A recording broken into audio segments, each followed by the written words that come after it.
Доктору қазақ елінің белгілі ақындары, Илхам сыйлығының лауреаты, Қазақстан жазушылар бірлігінің хатшысы Даулетбек Байтұрсын ұлы. Сахнаға келіңіздер. Серпер сыйлығының лауреаты, Мөлдір Бұлақ журналының бас редакторының орынбасары Саят Хамшыгер. Қазақстан жазушылар бірлігінің мүшесі Ержан Жұмабек. Атантай Ақпараттың ырларын қазақ тіліндегі қотармаларын оқышуда.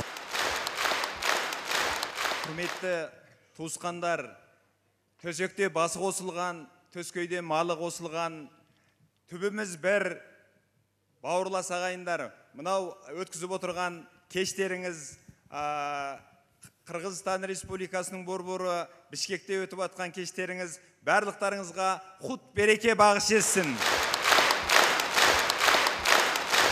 Қазақстан жазушылар одағынан біз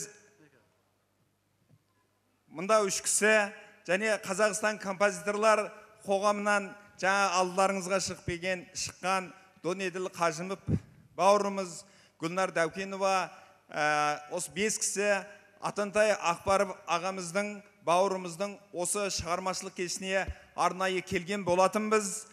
Біздің бұл достық байланысымыз ар жағы Мұхтар Әуезов, Шыңғыс Айтматовтан басталып, одан бері Мұхтар Шахановқа, Шыңғыс Айтматовқа жалғасып, Акбар Рысқұлбеков, Ұлықбек Есдәулеттерге, одан бері қарай Сәбит Досанов, Қасымхан Бегімановтардан бізге қарай келе жатыр. Осыдан біраз бұрын біз Қазақстан мен Қырғызстан ортасында жазушылар мен ақындардың бір осындай қарым-қатынасын орнатқан болатынбыз. Тыныштықбек Нұрманбет бауырымыз, Қарбалас Бәкирев бауырымыз, Атантай Ақпаров және Назигүл Османова біздің Қазақстан Республикасында болды. Біз сіздерде болдық. Енді тағы бір делегация сіздердің осындай қуанышты кештеріңізге қатынасып отырмыз. Біз екі халықтың бөліп жаратын еш нәрсесі жоқ. Алатаудың күнбеті мен теріскей бетін мекендеген туысқан халықпыз. Тағдырымыз бір халық, тәуелсіздігімізді бірге алып, бірге өркендеп, бірге көркейіп келетқан елдеріміз, ең жақын халықтарымыз. Біздер туысқанбыз. Өнеріміз бізді достыққа жалғайтын алтын көпір бола берсін.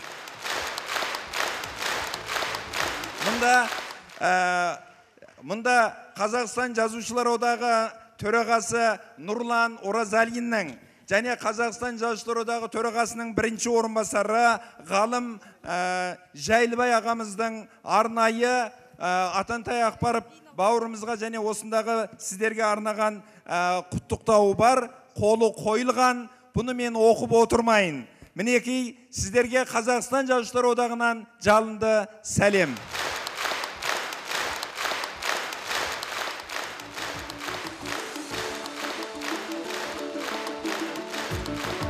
Сонсоң Қазақстан Республикасында орналасқан халықаралық ұйым бар. Сол ұйымның атынан мынандай біздің сыйлығымыз бар.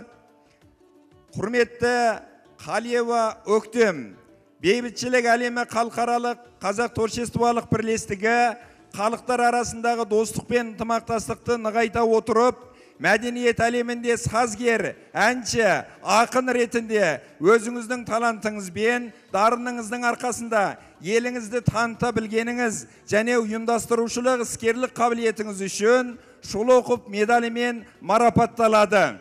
Бейбітшілік әлемі президенті, Қазақстан Республикасы білім беру ісінің құрметті қызметкері, Қазақстан жазушылар одағының мүшесі, профессор, академик, Бірлескен ұлттар ұйымының халықаралық адам құқығын қорғау жөніндегі комитетінің генерал майоры Әбен Нұрмановтың атынан.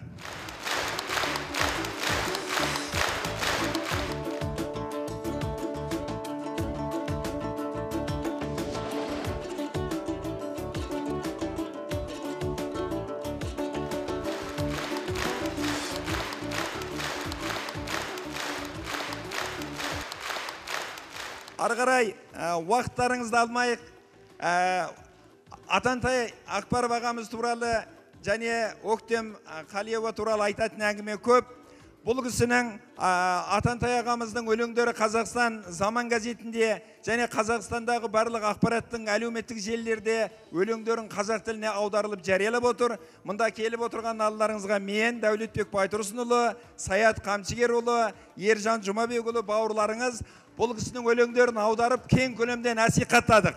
Мен соның ішінде қазақ пен қырғызға өте жақын, менің жаныма ұнаған Арғымақ деген өлеңін, бір өлеңін, қалған көптеген өлеңін оқып отырмай қояйын. Арғымақ өлеңін сіздерге оқып берейін.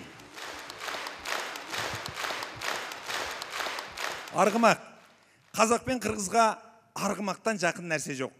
Бұл бәрімізге ұнайды, бәрімізге қос жағады. Сол өлең былай басталады екен.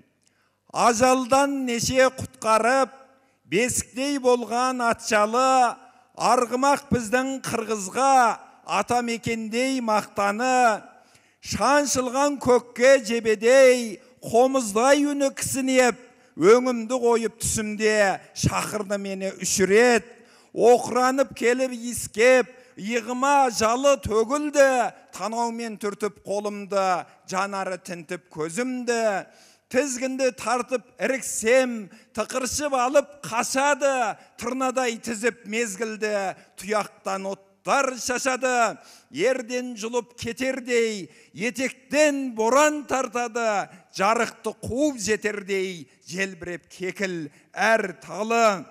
Бүктелер артқа ұзын жол, сілтенген аяқ қылыштай, жүйткүйді бауыры жазылып, мылтықтан аққан мырыштай, тізгінде қолым қарыссын, тірімде қанбас құмарым, мен өтсем менің баламда, дүбірлетеді дос етіп, арғымақ аттың құлағын. Атантай Акбаров, қырғыз. Заман сусып, жер тынысы тарылғанда, жырмен бірге тел өсіп, жетілген қырғыз. Аш қалғанда жыр болып, жан азығы, жыр қайналып қайғысын кетірген қырғыз. Қаптап келсе дұшпаны жебе тартып, қылыштан да өткір жыр сермеген қырғыз. Жазатайым найзадан жараланса, жаратқанын жырменен емдеген қырғыз. Жырдан өзге ешкімге айтпас сырын, Құдайда жыр болып танылған қырғыз. Дүниеге жыр болып сіңіп кетіп, жаңа өмірден жыр болып табылған қырғыз. Рахмат. Қазақ елінен Бішкекке бұл алғаш келуім.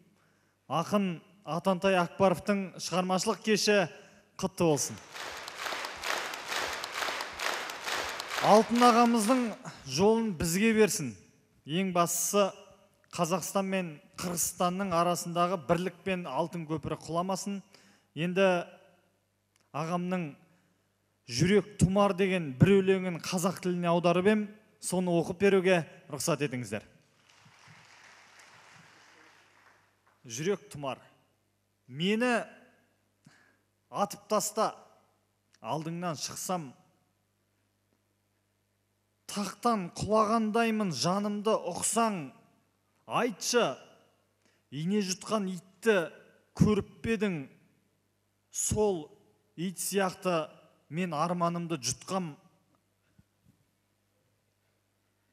Мен үшін перизатым балауса жансың, елеме мейлі жанарымнан жас тамсын, бұйырсаң миллион жыл қасыңда қалам, тек ортамызда үнсіздік айқай салсын. Мөлдірлігің мәңгілік ес еркімді алсын. Бейнеңді бір көрген жан таңырқап қалсын. Мен үшін өзіңмен өткен әр сәт алтын, қайтем сен үшін бірдей болса әр күн.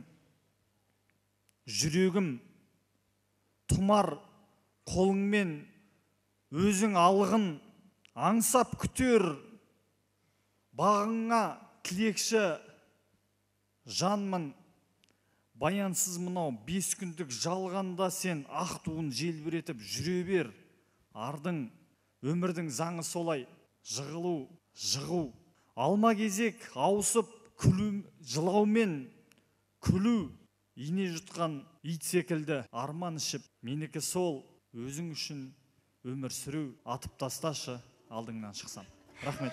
Баракелде. Çok rahmat, şağındı qol çağılar. Қазақстан Республикасынан келген қадірлі меймандарға ду қол шапалақ. Рахмат, аябай жақсы отырыстар. Эми қазақ менен кыргыздын тили бир барыңыздар, түшүндүңүздөр. Анда буларга чоң рахмат айтып, ыраазылык берип кол чаап коелу.